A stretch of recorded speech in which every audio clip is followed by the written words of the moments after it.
피청구인 대리인 조대현 변호사입니다. 지난 기일에 재판부에서 질문하신 내용과 청구인 측에서 주장한 내용에 대해서 답변하고자 합니다. 첫째로 이 사건 비상계엄은 처음부터 반나절 계엄이었고 국민들이 경각심을 호소하기 위한 것이었습니다. 피청구인 대통령은 국회 절대다수 의석을 장악한 민주당의 국회 권력남용과 국회의원 선거의 부정 의혹으로 인하여 국민주권의 헌법 질서가 무너질 위기에 처했는데 이를 해결할 통상적인 수단이 없다고 판단하여 비상계엄을 선포하였습니다. 피청구인 대통령은 법률 전문가이고 평생 검사로 일해왔습니다. 야당인 민주당이 국회의석의 절대 과반수 의석을 장악하고 있기 때문에 피청구인이 비상계엄을 선포하여도 민주당이 곧바로 계엄 해제 안건을 상정해서 통과시킬 것이고 이에 따라 계엄을 해제해야 할 것이라는 점을 피청구인은 잘 알고 있었습니다. 그렇다고 헌정 질서를 수호할 책임이 있는 대통령이 수수방관할 수는 없었습니다. 그래서 국회에게 위헌적인 활동을 중지하라고 경고하고 국민들에게 국가 비상사태의 실태를 알려서 경각심을 가지게 하려고 비상계엄을 선포한 것입니다. 아울러 2023년 10월경 국정원이 보안점검 시 미흡했던 중앙선거관리위원회 전산 시스템에 대하여 조사해서 부정선거 의혹을 해결하려 했던 것입니다. 둘째로 국회에 대한 계엄 조치에 대해서 설명하겠습니다. 국회가 입법권과 탄핵소추권과 예산심의권을 남용해서 행정부의 기능을 마비시키고 있었지만 이를 해소할 수단이 없었습니다. 국회 해산권도 없고 비상계엄을 선포하여도 국회의 권력남용을 시정할 수단이 없었습니다. 그렇지만 국회의 위헌적인 권력남용이 비상계엄을 선포한 원인이라는 사실을 알려서 국민들에게 경각심을 불어넣을 필요가 있다고 판단했습니다. 그래서 비상계엄을 선포하고 병력을 국회에 출동시킨 것이지만 그 당시 야당인 민주당이 절대 다수 의석을 차지하고 있어서 비상계엄 선포 후 반나절 이내에 비상계엄 해제가 요구되리라고 예상했습니다.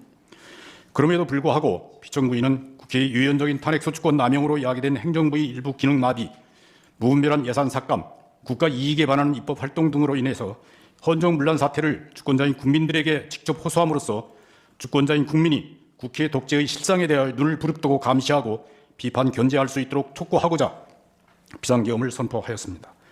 비상계엄의 목적이 국회를 해산하거나 국회 기능을 정지시키려 한 것이 아니었기 때문에 대통령은 국회에 병력을 출동시키면서 비무장과 비폭력을 분명하게 지시했습니다. 그 결과로 국회에 출동한 군인들은 국회 경비원들한테 맡겨서 본관 출입문으로 들어가지 못했고 창문으로 들어갔던 것입니다. 또 국회 경비대가 방화수를 분무하자 그들을 제압하지 않고 뒤로 도망쳤던 것입니다. 계엄군에 의하여 국회를 해산시키거나 회의를 방해할 의사도 없었고 방해하려고 시도한 일도 없습니다. 국회의원들이 국회와 회의장에 들어가는 것을 막지 않았고 그래서 국회가 비상계엄 선포 2시간 만에 비상계엄 해제 요구를 의결할 수 있었던 것입니다. 포고령에 국회 활동을 금지한다고 기재된 것은 실행할 의사도 없이 경고용으로 기재된 것에 불과합니다. 포고령에 기재된 내용을 실행할 의사도 전혀 계획도 없었기 때문에 법률 비서관에게 검토시키지도 않았습니다. 다만 야간 통행금지 부분은 국민들에게 불편을 줄 수 있으니 빼라고 했을 뿐입니다. 대통령이 비상계엄으로 국회 활동을 금지하고 비상입법기구를 만들려 했다는 주장은 터무니없는 거짓 선동입니다. 또 대통령은 국회의원 등 누구를 체포하라고 명령하지 않았고 계엄군이 누구를 체포하려고 시도하거나 체포한 일도 없습니다. 반나절 계엄이 명백히 예상하면서 무슨 일을 도모한단 말입니까? 국민들은 이 사건 비상계엄을 계명령이라고 이해하고 있는데 반국가 세력은 대통령이 비상계엄 선포를 내란죄라고 몰아서 국방 책임자들을 구속한 데 이어서 대통령까지 구속한 것입니다. 셋째로 선거 부정 의혹을 조사해서 해소할 필요성이 현저합니다. 2020년 4월 15일 제21대 국회의원 선거에서 민주당이 국회 과반수 의석을 차지했습니다. 그러나 선거 당일 투표에서 이기고 사전 투표에서 패배한 후보자들이 선거 부정을 주장해서 120여 건의 선거 무효소송을 제기했습니다. 그리고 그 재검표 과정에서 비정상적인 투표용지가 무수히 발견됐습니다. 그런데도 대법원은 선거 부정을 인정할 수 없다고 판결하였고 중앙선거관리위원회는 독립된 헌법기관이라고 내세워서 선거 부정 의혹을 조사하지 못하게 했습니다. 그런데 국가정보원이 선거관리 시스템 5%만 점검했는데 그 보안성이 지극히 취약해서 아무나 해킹하여 선거 결과를 조작할 수 있다고 보고하였습니다. 게다가 한국의 중앙선거관리위원회가 2013년 10월 설립한 세계선거기관협의회 AU협이라고 합니다. 그 AU협이 키르기즈스탄, 콩고, 볼리비아, 남아공 등 여러 나라에 한국이 전자개표기를 보급했는데 그 나라의 선거에서 부정 의혹과 폭동이 일어나고 재선거로 결과가 뒤집히는 사태가 벌어지기도 했습니다. 그리고 한국의 전자개표기 때문이라는 원성이 쏟아져 들어왔습니다. 그들 나라들은 대부분 중국의 1대1로 주변 국가들이고 중국이 중국의 국익을 위해서 영향력을 확대하고 있는 나라들입니다.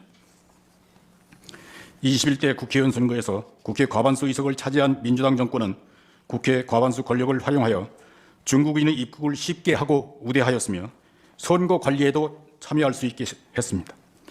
중국인의 간첩 활동이 활발해졌는데 국가정보원이 간첩 수사 그리고 검찰의 수사권을 박탈해서 간첩 수사와 처벌을 어렵게 만들었습니다. 그리고 2024년 4월 20일 제22대 국회의원 선거에서도 민주당이 과반수 의석을 차지하였고 그들의 독재 현상은 더욱 심해졌습니다. 대통령이 재의 요구하여 부결된 법률안을 다시 의결하였고 탄핵 사유도 없이 탄핵 소추권을 남발하여 국가기관의 직무를 정지시켰습니다. 대통령과 검찰과 감사원의 활동 예산을 삭감해서 국가 기능을 정지시켰습니다. 국방 예산을 삭감하여 북한의 미사일 도발에 대비하지 못하게 했습니다. 국회 과반수 세력의 위헌적인 활동은 여당과 협의하지 않고 국민들의 뜻을 무시하는 일당 독재였습니다. 그들은 국민들의 눈치를 보지 않더라도 다음 선거에서 당선될 수 있다는 자세로 유화 독존하였습니다. 그래서 선거 부정의 기능 가능성을 없애는 것이 국민주권의 헌정 질서를 확립하는 접경이라고 생각했습니다.